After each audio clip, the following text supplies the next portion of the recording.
Selanjutnya yaitu tentang ciri kebahasaan teks cerita sejarah. Yang pertama, menggunakan kata keterangan. Misalnya keterangan tempat, keterangan waktu, alat, tujuan, cara, penyerta, perbandingan, dan keterangan sebab. Ciri kebahasaan yang kedua yaitu menggunakan bahasa kias. Bahasa kias dibagi menjadi dua. Ada makna simbolik, ada ungkapan. Contoh makna simbolik yaitu udara makin kering dan sengsara. Nah, itu maknanya tidak ada hujan sama sekali, kering sekali. Kemudian yang ungkapan, contohnya omong kosong, makan angin, makan hati, gitu. Yang ketiga adalah majas. Teks cerita sejarah ini menggunakan majas. Yang sering digunakan adalah personifikasi. Contohnya daun bayam menari kala sang bayu melewatinya. Untuk mengingatnya, jangan lupa personifikasi itu benda seolah-olah melakukan tindakan seperti manusia. Di garis bawahi person. Person itu kalau dalam bahasa Inggris artinya orang atau manusia. Kemudian majas metafora. Contohnya, wajah para prajurit seperti bulan kesiangan mendengar pemimpinnya ditawan. Nah, itu perbandingan langsung, yaitu pada kata seperti bulan kesiangan, maknanya pucat pasi. Kemudian majas ironi.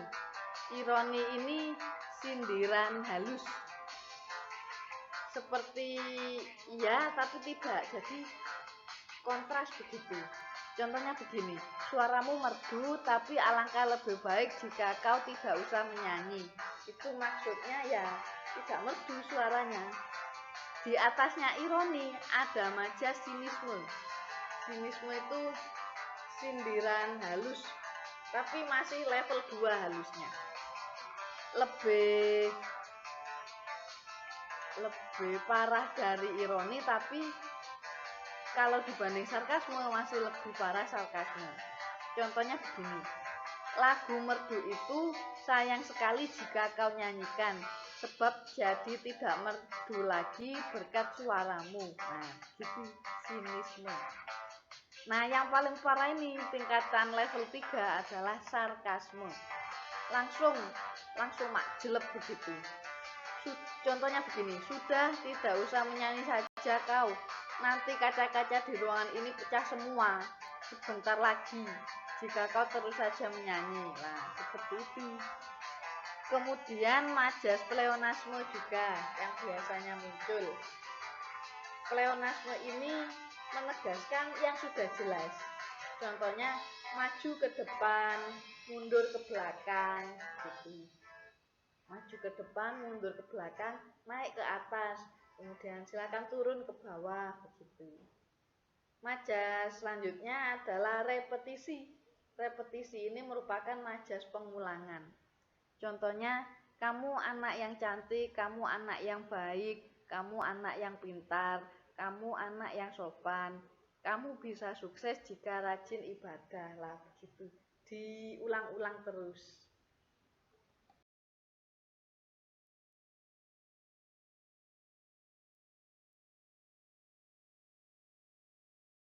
Tentang penyusunan cerita bersejarah. Ini silakan anak-anak menulis cerita bersejarah pribadi, versi yang sudah anak-anak alami sendiri, yang sudah kalian alami. Langkahnya ada 6. Yang pertama, merenung dan memilih satu ide cerita bersejarah.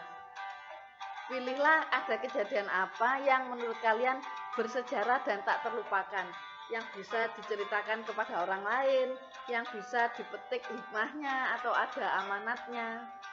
Kemudian mendata tokoh dan perannya. Datalah siapa saja orang yang terlibat dalam cerita bersejarah kalian itu. Misalnya teman saat di SD atau di SMP SMA, kemudian orang tua, kemudian tetangga sebelah rumah atau guru di sekolah. Kemudian langkah yang ketiga, menentukan latar. Latarnya jangan lupa tempat, waktu, dan suasana. Usahakan ceritanya mengandung nilai-nilai yang dapat dipetik atau diteladani oleh orang lain. Dapat diambil hikmahnya oleh pembaca. Kemudian yang keempat, menentukan sudut pandang. Pilihlah mau bercerita dengan sudut pandang orang pertama atau sudut pandang orang ketiga.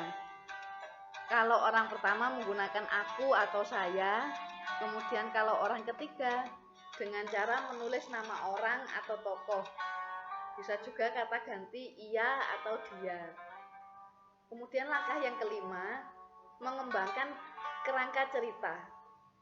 Caranya itu tulislah sebuah konsep atau draft cerita menjadi bentuk paragraf-paragraf seperti cerpen. Nah, saat menulis, biarkan cerita kalian itu mengalir bebas, tapi tetap sambil mengingat struktur teks cerita sejarah. Maksud saya, ada orientasi pengenalan sampai di puncak konflik masalahnya apa. Nah, tolong diberi juga peleraian atau penyelesaian masalahnya. Jadi, cerita itu utuh, panjang atau pendek, terserah anak sekalian. Yang penting utuh dan ada hikmahnya. Langkah yang keenam, membaca draft itu dan memperbaiki. Bacalah ulang cerita yang telah kalian tulis. Revisilah jika perlu. Jika ada salah ketik atau salah ejaan. Upayakan tokoh dalam cerita kalian itu juga bercakap-cakap seperti dalam cerpen biasa. Jadi bukan bentuk narasi atau rangkuman, itu bukan. Ada percakapannya, ada dialognya, ada kalimat langsung, kalimat tanda petik itu loh.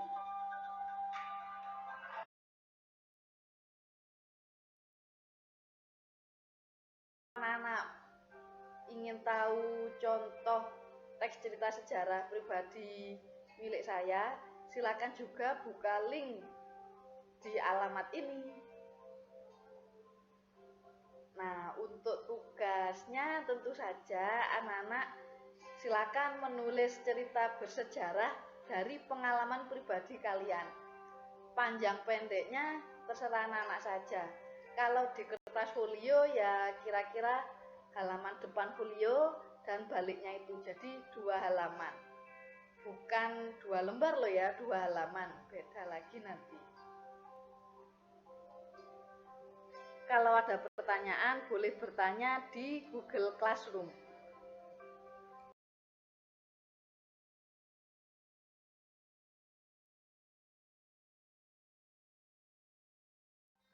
Nah, sekian video pembelajaran tentang materi teks cerita sejarah kali ini. Sampai jumpa di video pembelajaran selanjutnya. Jangan lupa jaga kesehatan dan keselamatan selalu. Tetap berdoa untuk yang terbaik.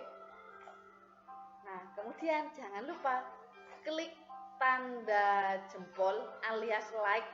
Jangan lupa subscribe juga. Subscribe. Terima kasih. Sampai jumpa. Wassalamualaikum warahmatullahi wabarakatuh.